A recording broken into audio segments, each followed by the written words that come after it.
Welcome to the Zoe Routh Leadership Podcast, where we share all things people stuff in leadership. Learn from leaders who have done the hard yards and learn from experience. Hear from expert authors about the latest insights from culture to strategy and messy people dynamics. Get tips and insights from multiple award-winning author and leadership expert herself, Zoe Routh. Now, on with the show. Hi, it's Zoe. Have you ever had a conversation that just went round and round in circles, where you had one opinion and the other person had another opinion, and never will the two of you meet together, and it just turned into a really difficult conversation, argument? Well, there is a way to do it differently. In fact, there is a much, much better way that is way more rewarding. And my guest today is Buster Benson. He is the author of the bestseller, Why Are We Yelling? The Art of Productive Disagreement. And I first read his book a few months ago, and I loved it. I thought it was very powerful, very enlightening, and very practical in terms of how we can sit across the table from someone who completely disagrees with us and find a way forward together. Not to change our mind or change their mind, but to bring minds together. And our conversation today takes some of these principles and goes a little bit deeper in it. I just loved it. Buster is a true gentleman, a man with an enormous heart, and I'm delighted to bring him to you. Let's go. Welcome all the way from California, the amazing Buster Benson. Hello and welcome to the show. Oh, thank you so much. Yeah, hello to you as well. Look, ever since I picked up your book and raced through it, I'm like, I love this book. I have to talk to this man. I have to find out and get him on the show. And you graciously accepted. So thanks, first of all, thanks so much. It's always great to meet a best-selling author whose work I really admire and love to share. So we're going to have a great conversation today. Oh, wow. Yeah, I'm excited to be here. So thank you for reaching out. Yeah. Well, I want to know, like, the biography question really is like, okay, so you've written a book called Why Are We Yelling? And it's, amongst other things, talks about polarizing or polarized conversations and how we can bridge that gap. How the heck did you get to the point where you could write a book about that? How did you kick off your professional life and end up writing about these kinds of things? That's a really interesting question because as you're probably aware, like there aren't any experts in productive disagreements. There are mediators and things like that, but they are facilitators, usually where both people are opting into a conversation that are like they have something they want to get out of it. But there's no one out there that's really billed as an expert of like disagreements of the kind that we see in the world today, like the political disagreements, the dinner table disagreements, the religious or like just whatever it happens to be. There are disagreements, and nobody has like the badge of like perfect expert at this thing. So I sort of came about it roundabout. I think this is the kind of topic that is relevant to almost every single job in the world. So my job in the past was as a product manager and a leader in tech companies. So I was at Amazon and Twitter, Slack, and then I've also had a couple of my own startups over the years. And through this lens, like in this world, there's this sort of philosophy that it doesn't matter who's right, really. It's what matters is the results. What matters is the team high functioning? Can we actually make it over this mountain? Can we do it together? And it sort of trained in me over the years, and I think in a lot of people over the years, like that there's this difference between persuasion, which is one form of resolving disagreements, and the avoidance or the civil disagreement style of things that happen around our friends and family, where instead of avoiding disagreements, you actually have to face them head on. You have to bring the elephant in the room into the conversation over and over and over again.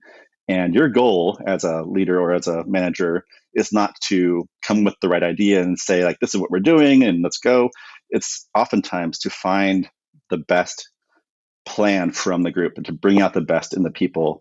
So this is sort of what led me to think, okay, well, this thing that I've been doing in my life, my professional life, could be sort of imported into my personal life as well, into like the way that we are handling conversations in public and on social media.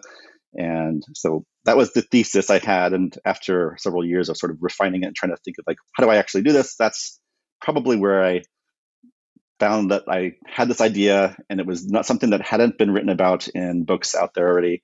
And I had to do it. Well, I'm so glad that you did, because the book is just an ocean of wisdom with lots of golden nuggets in the ocean, just to mix mix a couple Thank you. metaphors. Yes, I'm a pirate, and yeah. Yeah. Okay. You're the pirate on the sea with the golden nugget. Okay. Anyway. So productive disagreements, right? This is the core concept. How can we make disagreements productive? And when I think about disagreements, particularly the ones that are really gritty and really challenging.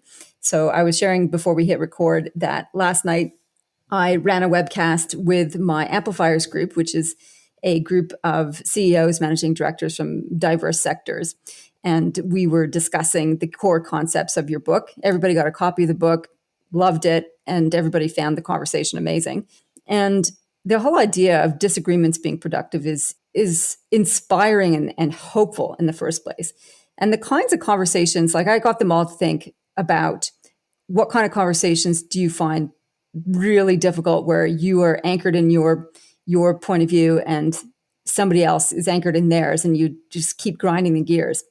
And I'll give you a couple of sample of conversations and then we'll move into Sure, yeah. talking about, how can you make them productive? Because when you list them, you think there's nothing productive going to happen here. So the first one was the God conversation. And this was, somebody who believes in evolution versus somebody who believes in creation. And there was no bridging that gap. Like she said, just every time they go there, it just gets heated. So they decided not to go there anymore. And it's just this wedge between them. So that's conversation number one. So you're nodding. You've seen and heard this one before. Yes. Yep. We had one of this is climate change conversation. So somebody who was supporting the coal industry versus somebody who was thinking, the nail in the coffin of the coal industry is here and we need to let it go. So this is very important in Northern Australia, where it's a lot of coal mining is one of the key industries up there.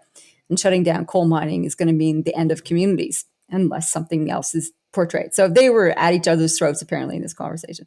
And there was about 3 different versions of the vaccine conversation. So the COVID-19 vax, to vax or not to vax. Do you have to declare if you're being vaccinated to get employed? And what about mandatory vaccinations in workplaces? There's a number of them that have come through. And so, that was the starting point of the discussion. Yeah. A great place to start. Yeah, that was like 3 highly entrenched conversations that seem intractable, right? Like they seem like there's nowhere to go. And you might as well just not even approach the topics. Yeah, that's right. And so you would say, not so. We can have productive conversations around that. So absolutely. For anyone listening, they'd be like, yeah, those are hot topics, definitely, and may have participated on one side or the other across any and all of them. Where do you get started? Where do folks get started leaning into this idea of making those disagreements productive?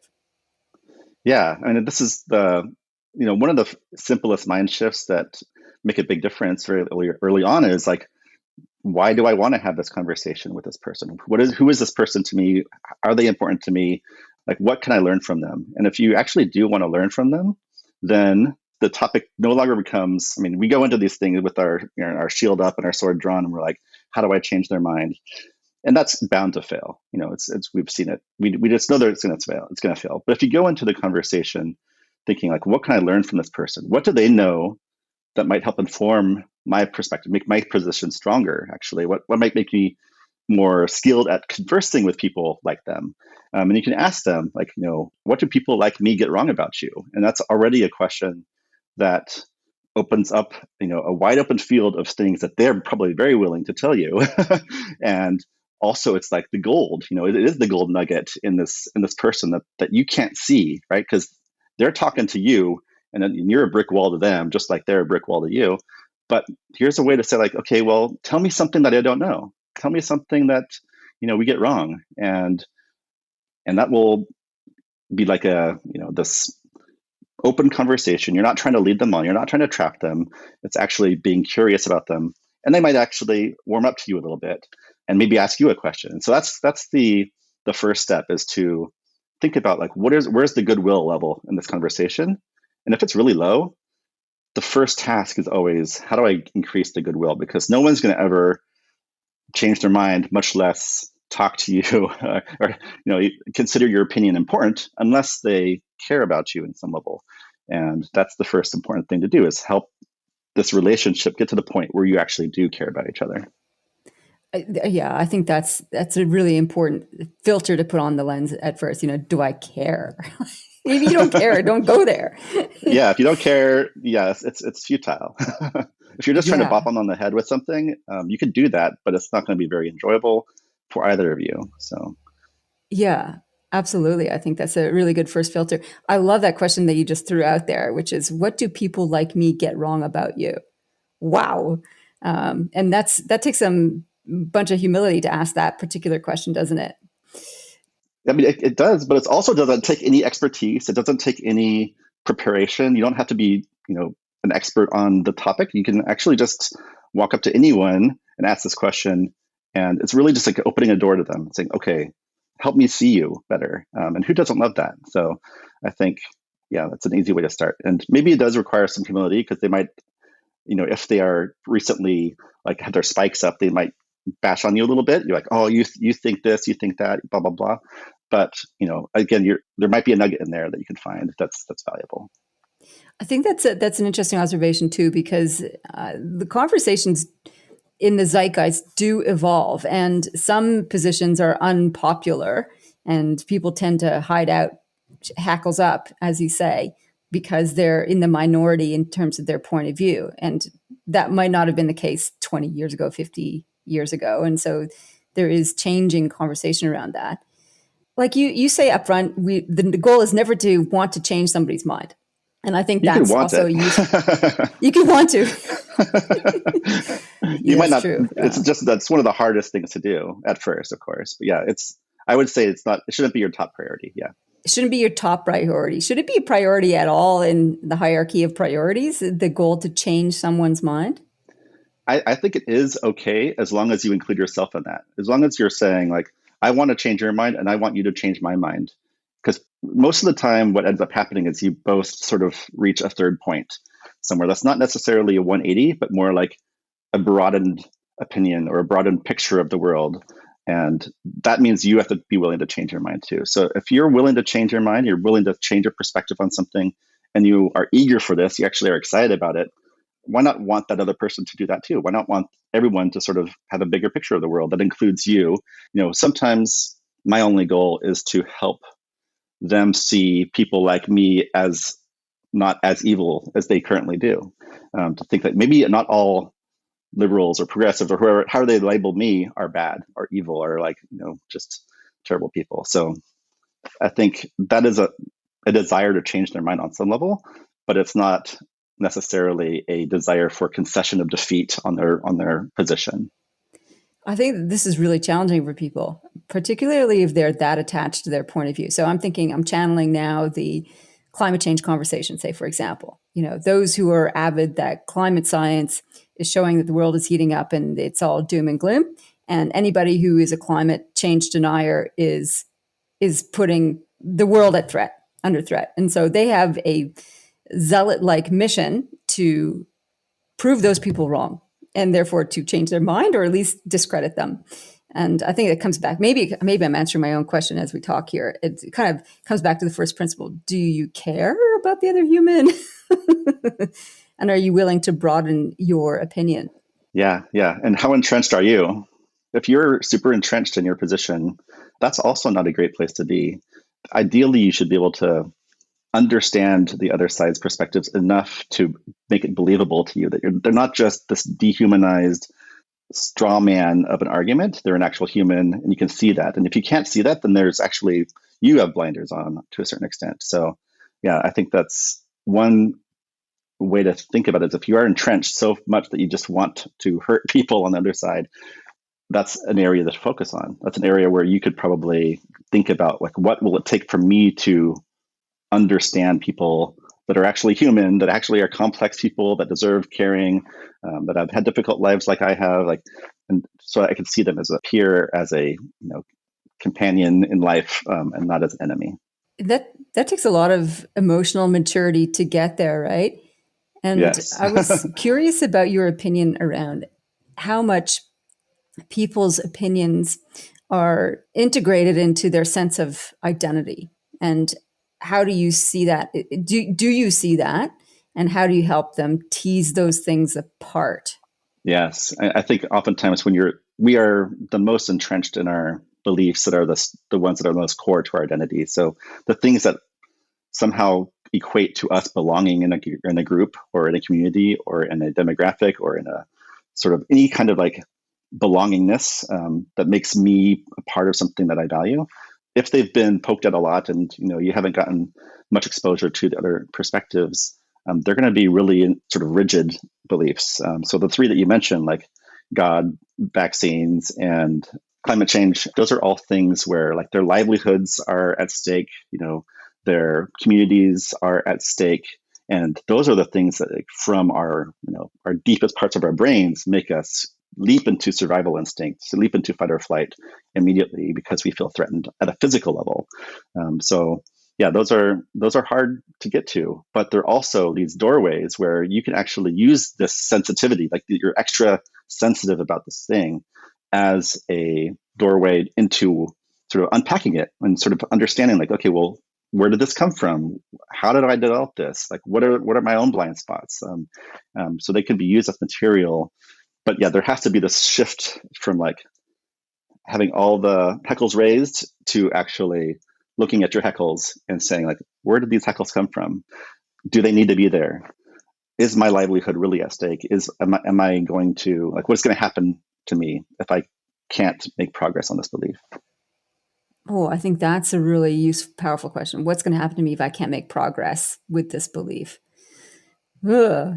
Yeah. How That's do a you hard actually one. answer that? Like, oh my God, yes. What is going to happen to me? I'll get stuck in my corner. Yeah, and a lot of times these things are so stressful to us that they actually negatively impact our health, right? They cause chronic anxiety, depression, because we feel so trapped and so confused about how everyone is trying to hurt us, that but it might actually hurt us, right? That stress can lead to heart disease and all these like stress things that will actually shorten your life and decrease the quality of your life. And so it becomes another angle to think about, like, I could be healthier. I could take care of myself better by reframing this belief that is really central to my identity. Yeah. Again, that takes a whole level of emotional maturity to do that and self-awareness to do that. Mm-hmm. Is it like I'm thinking of those who have really strong, powerful beliefs who, for them, it's the truth of the capital T. And there is no other alternative to that. And they do feel under siege because other people don't have the same view of truth, capital T. So I'm thinking about maybe someone with really strong religious beliefs who their faith is the true faith, the truth, and everybody else is wrong. And those with those kinds of powerful religious beliefs do often feel under threat because there's lots of people who don't have the same things around them.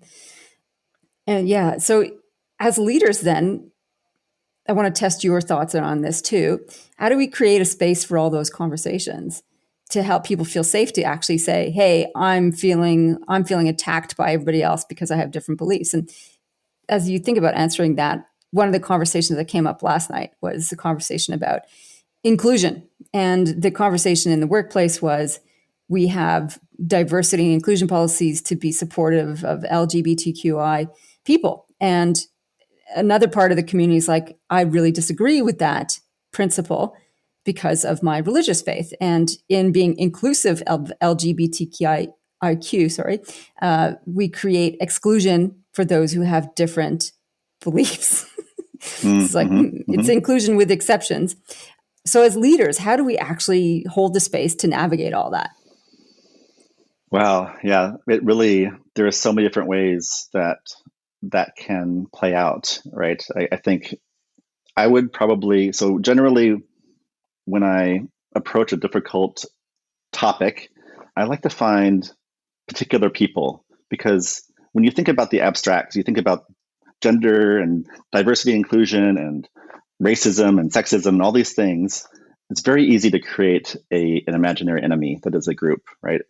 That can't talk to you because the group itself is just this idea. If you find anyone that represents that group and you actually end up agreeing with them, they'll be like, okay, well, you're okay, but the group is still bad. And you sort of still have that feeling. But when you talk to an actual human, you'll find that no one perfectly fits their group. No one ever perfectly represents, nor do they want to represent the whole thing. And so you can find ways to make progress with individuals that, so if you're, say that you're a leader and you have a team that is, if we just sort of draw out the scenario, would you say that the team has these new policies and some people on the team are feeling sort of excluded by them and feel sort of threatened by them and they want them to go away? Or is that the sort of scenario you're thinking of here?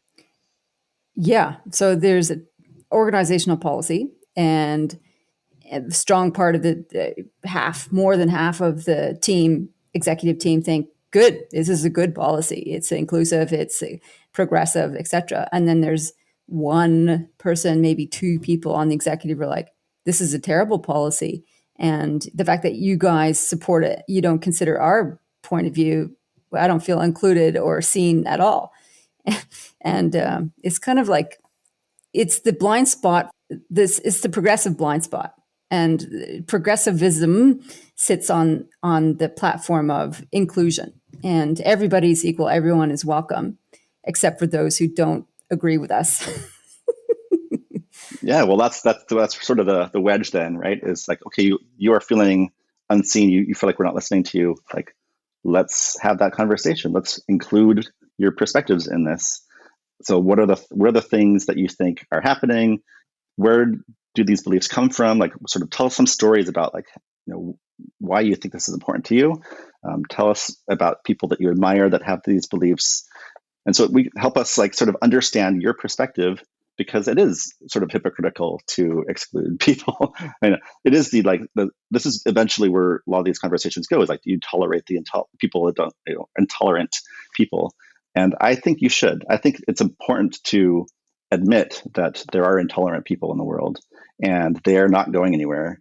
And sometimes we're intolerant in this case, right? So let's bring those people to the table. They're already execs, so it makes it very easy, and perhaps figure out what we can do there. Because I think, you can ask that same question, like, what are we missing about? Like, maybe they have some helpful points to make. Sometimes these policies do go too far to the extreme and need to be sort of recalibrated. So it's actually really helpful to have an exec team that has diverse opinions. Like, for the same reason it's important for the rest of the company to have diverse opinions.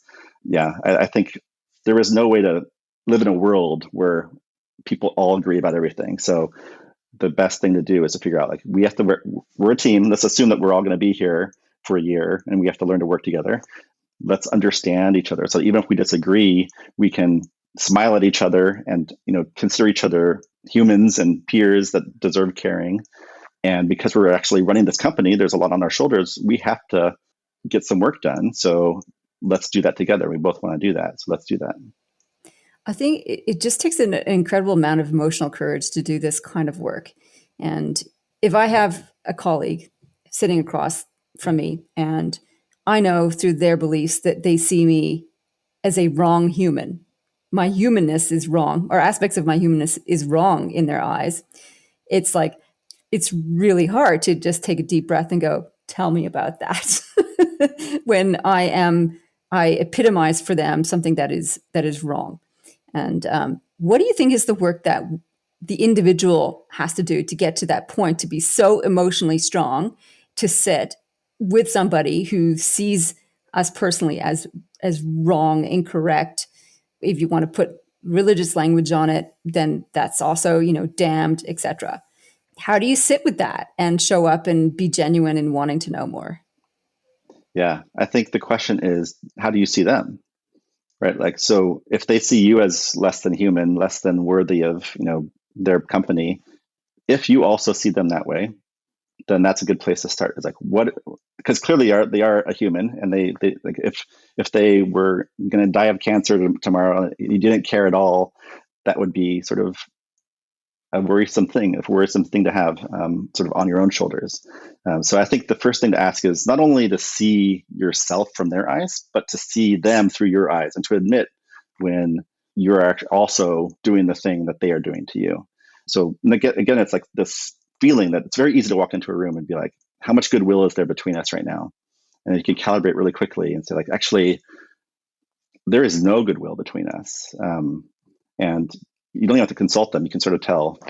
The whole focus should not be the content of your disagreement. The whole focus should be about raising that goodwill, learning to see them as somebody that has flaws, has strengths, has weaknesses, has a history, has a story, is complex, has emotions, has good days and bad days.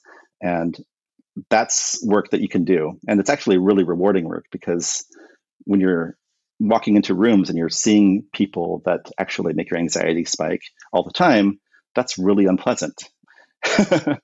And we've learned how to do this in small groups, like our families, over history. Like, we've learned how to walk into the room with our crazy, relatives, and to still see them as real humans. But we haven't learned how to do this in meeting rooms and on social media and in other forums, on television panels and things like that.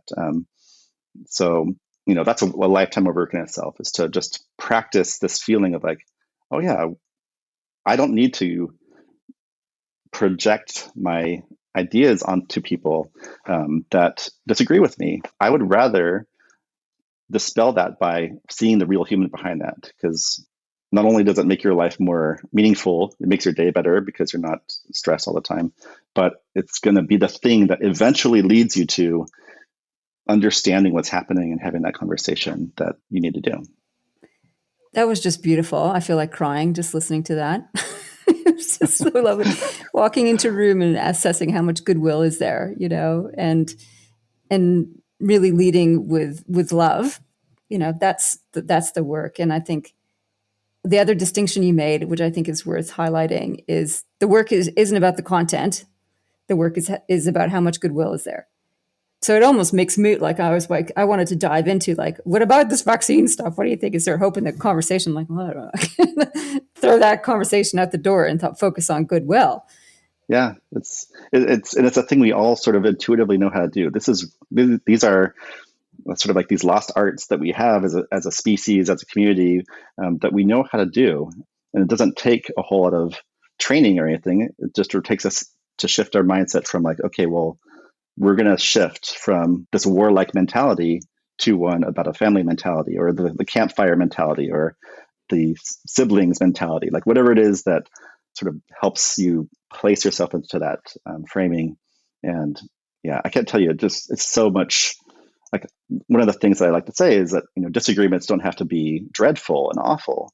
They can actually be the highlights of your day. They can actually be the things that you look forward to, because they become these, it's because they're everywhere, first of all. So they're not in short supply. You can find them wherever you go. But secondly, they become these growth opportunities. They become these ways of sort of seeing through the matrix and saying, oh wait, this thing I was avoiding this whole time is actually a gold mine of things I can learn about people, connections I can make with people, and conversations that are actually enjoyable because you're learning something. And flipping something around and turning it into something that feels meaningful and not just, bopping on each other on the head. The key points you make in your book are around using good questions. And I think that sort of helps anchor us in curiosity and openness when you have a set of really good questions to help steer that. Because with questions, you don't necessarily come with good questions, not yes, bad that's the difference between them. Yeah, that's right. You don't go with an answer in mind. You go with how did you come to this belief? Which I love as a set of, you have a part of your book where when in doubt, here's some good questions to help move things forward. It's like, how did you come to believe this? And what's important about this? And that one that you said at the beginning, what do people like me get wrong about you? And it's like, that's asking for perspective. What are some other favorite questions you've got that help keep the container of goodwill going? Yeah, a lot of them are variations of what am I missing, because that is always the most valuable thing you can learn, right? And they're probably the best person to know because they see you from the outside and they see you for your flaws. And so they're probably going to be able to poke at, if you really want them, the things that you can't see. And, I often like to say, when we're trying to change someone's mind, it's almost like this selfless act. Like, I already have the direct opinion. I'm just trying to bestow it upon you. It's this selfless sort of service thing versus what I think of as the selfish version of a disagreement, which is like, what can I learn from this conversation? What can I learn about this person? What do they know that I could come away with? And it's selfish, but it's also the thing that you need, because you actually just want to open them up as a person that is willing to tell you things that actually they care about. And that is the best thing that you can get out of them. So yeah, a lot of the questions are like, what am I missing? What sort of values do you have that are driving this position? And I like to hear stories about like what are some formative times in your life when this sort of question became more important to you, because then you get to hear about their lives, and sometimes like rich stories can come out about things, and you're like, oh wait, then when you're like they talk about their lives and like, oh, this really difficult, challenging time, you then can put yourself in those positions. It's like, oh yeah, that does seem difficult. You are a person that's gone through challenges. I don't have to just bash you. You've already had plenty of bashing. We've all gone through life and been bashed a bit. So when we can see each other as mutually bashed by life, and like we have more forgiveness for them, for people to have come out with different lessons. So I like to start with those because they don't require any knowledge about them at all. It's really important to also develop the sort of the art of the follow-up question, to think about like, okay, listen to what they say and then ask for more. I just sort of simplified as like, just tell me more is the phrase. It's like whenever they say something that's really interesting, just like, oh wait, tell me more about that, because I want to know, and just dig into those answers, because that's where who wants to just test them on this quiz that we have in our head? Like, it's much more interesting, much more meaningful to get the really rich stories out of them and to use that as a way to relate to them so that all this works together to build up that goodwill. I oftentimes like to ask, who is someone you admire? Like, who do you admire most about like that has this position? Because then you can sort of, maybe they could point to someone that you can relate to in a more rich way, and you can use that as a way.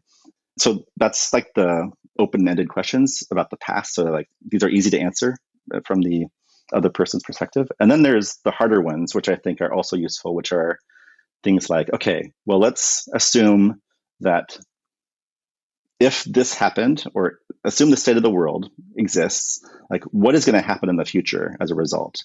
Because this sort of helps you have a reason to talk again.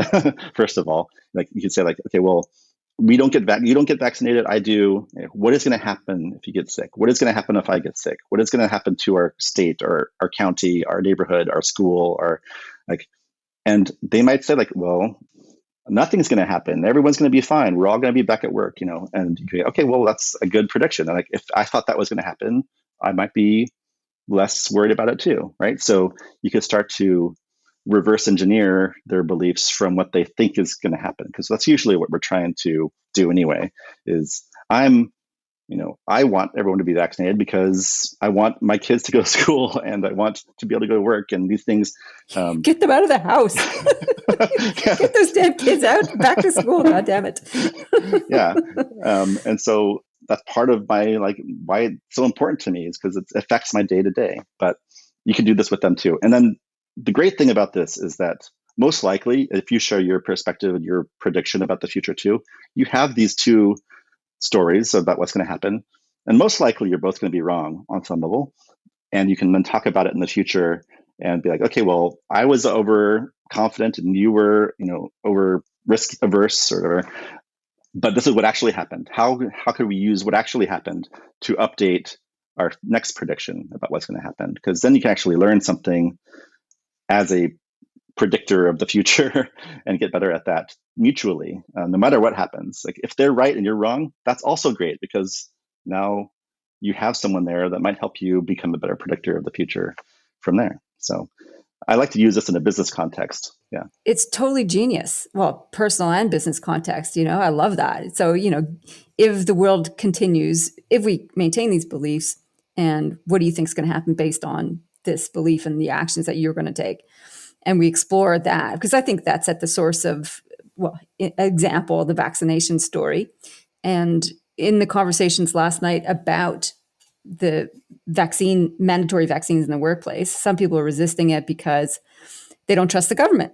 And so they don't trust the government in administrating this thing and having done the right verifications of it, and doesn't trust them with their personal details, all that kind of stuff. So it's like, okay, well, let's project out forward. So you don't get vaccinated, and what do you think the world's going to happen as a result? I think that's like, I hadn't even thought about that. It's like, oh, I don't know. You can explore that. Right. It's hard because we often, there's a couple great things about it. One of them is that it helps end the conversation because you can now, like, sometimes it's just you're going in circles and you really just need, it's not going to go anywhere. So the best way to move this conversation forward is probably to stop it and then to continue it again in the future.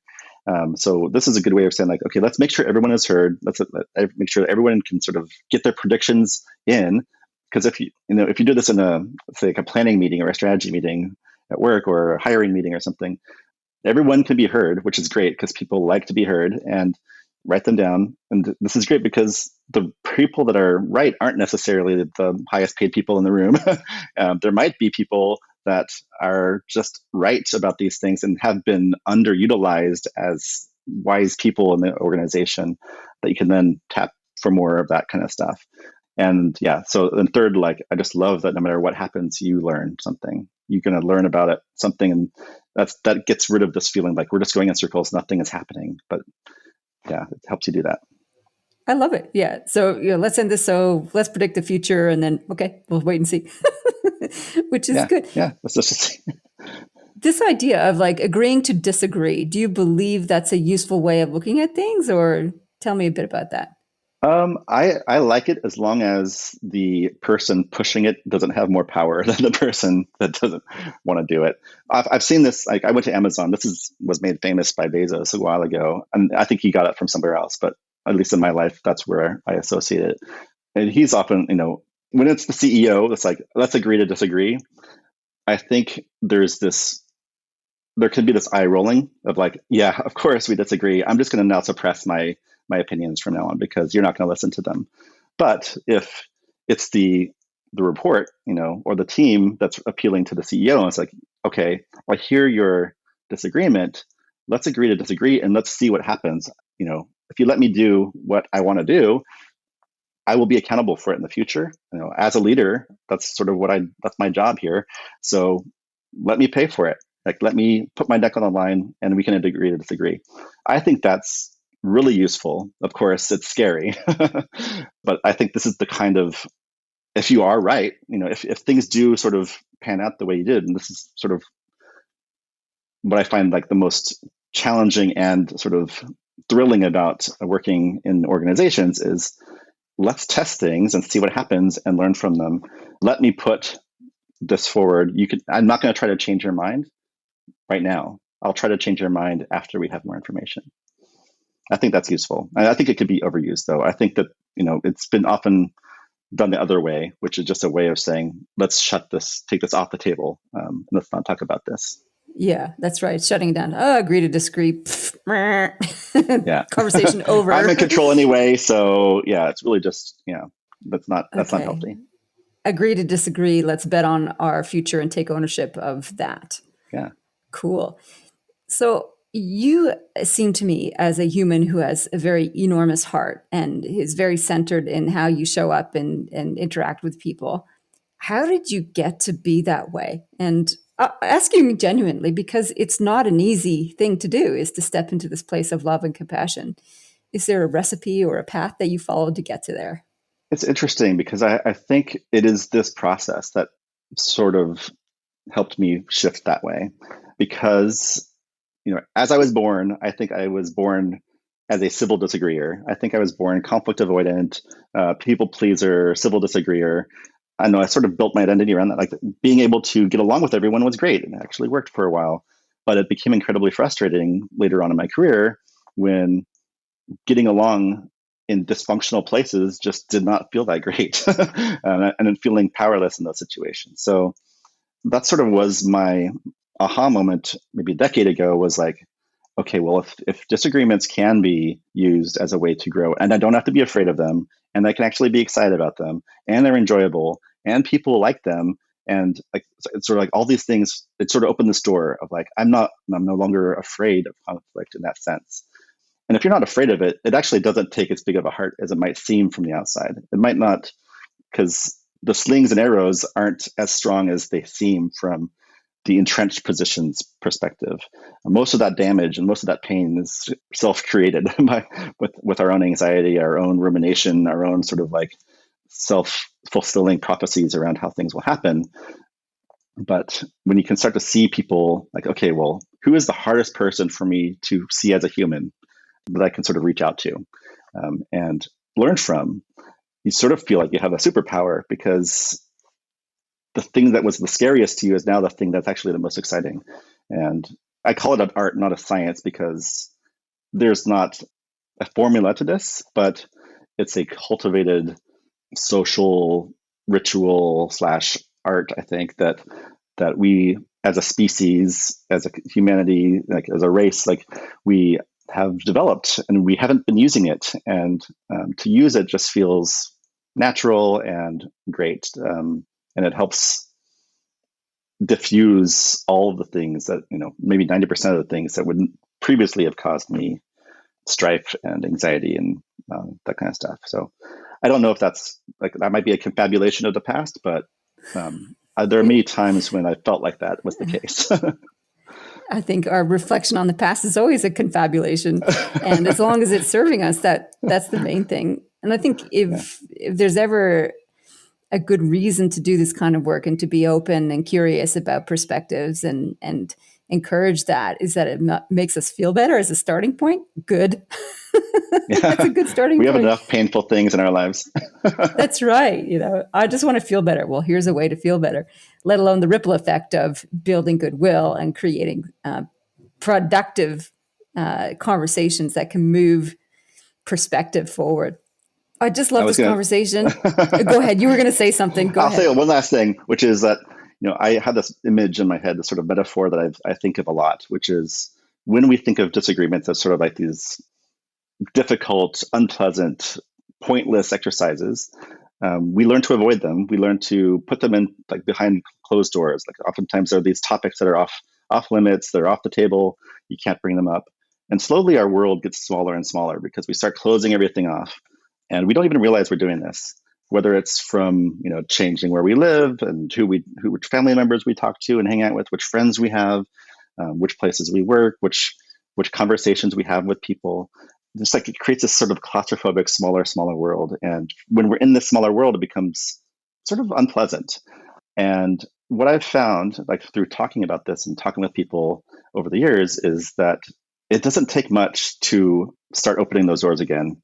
Because the first gust of air of like, oh my gosh, this person that I've had this 10-year logjam with is now open. And we could talk about not only that, but everything else we weren't talking about because our relationship was blocked. It's so refreshing. It's addictive. It's like this feeling of like, okay, well, if that's possible, how many other doors can I open? And sometimes if you just have one or two or three of these things, it does sort of spark a shift in perspective that can help fuel the rest of them. I definitely don't say like, go tackle your hardest disagreement tomorrow, but start with ones that are on the fence and just like practice. And because, you're going to get them wrong a little bit. It's really hard to shift from entrenchment, but it's like this, there is an immediate reward in this practice that, it's really hard to explain, but I've seen it happen over and over again with people. And it's just so nice. And I just love seeing that they're like this winner, like, oh my gosh, like that thing I thought was gone forever, I have again, like that I value this relationship with this person, this topic, this conversation can be now full again. It's just so gratifying and rewarding to see that in people. What a wonderful, wonderful message and a beacon of hope that is in a polarized world.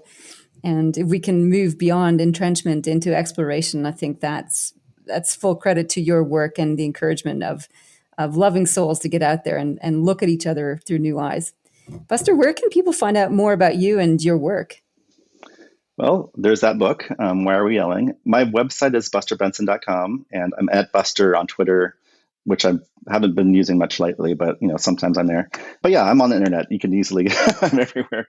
But yeah, I love this topic. So anyone that has follow-up questions or thoughts that wants to reach out, I'm open to that as well. So thank you so much for inviting me here. I just had such a great time. You asked great questions. So thank you. Thank you so much. And before you sneak away, actually, I should ask this question because I've been Buster. Were you born with that name, or is that a chosen name? It was a chosen name. So I it's a funny story. There was a day when I was around 30 years old when I woke up. I actually had this idea at a bar after a few drinks, but the next morning I woke up and I was like, what if we changed our names for a year as a vacation? Not as an escape, but just a vacation from our identities, because it just seemed like this weird idea. And I did it. I changed my name, first, middle, and last, from what it was before, Eric Keith Benson, to what it was for a while, Buster Butterfield McLeod. And I had that name. Buster Butterfield McLeod. Yep, that was my name for about 5 years. And then I changed my middle and last name back. So, it's my mom's not completely horrified. But yeah, I kept Buster because by then everyone was calling me Buster and I didn't want to put them through that again. But yeah, it was a whim. It was it's sort of another art project of like, what if we just took a vacation from all the associations we have of ourselves? And yeah, there's a whole story there.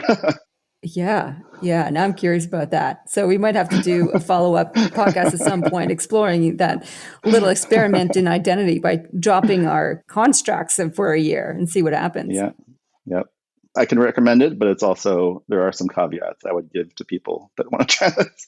Okay. All right. Well, maybe that's an incentive for people to reach out to you and find you and ask the follow-up questions.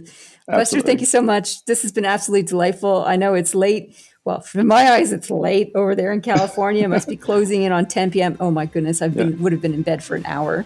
You hear me? So thank you for sharing your evening with us. Oh yeah, it was so lovely. Thank you so much for inviting me. How good was that? I just love this conversation with Buster. He lived up to my expectations and went beyond that. He is a man of grace and a big-heartedness that I feel like I could keep learning with forever. So the key takeaways for me, and there were many, I think probably the first one is the whole goodwill principle. So walking into a conversation, how much goodwill is there here? And to sit in that as a starting point is really, really useful. And to have that as the core principle, to forget the content and focus on goodwill, to help guide us through the conversations. I think the second big takeaway for me was the good questions to put to use is to explore where do these beliefs come from, what do people like me get wrong about this, and then the whole idea of projecting forward as a way to help conclude and move past the circular conversations about what does the future look like if we followed your actions and beliefs through to conclusion, and what if we do that from my point of view.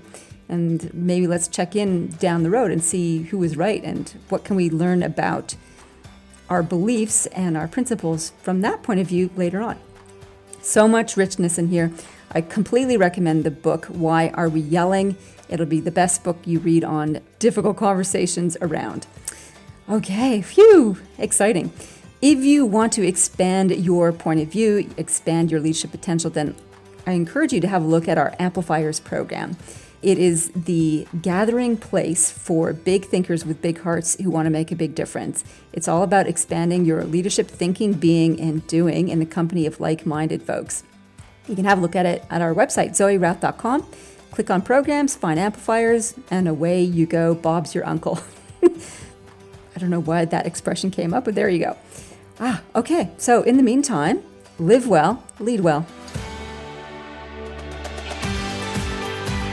You've been listening to the Zoe Routh Leadership Podcast with leadership expert Zoe Routh. For more about people stuff and to contact Zoe, go to zoerouth.com.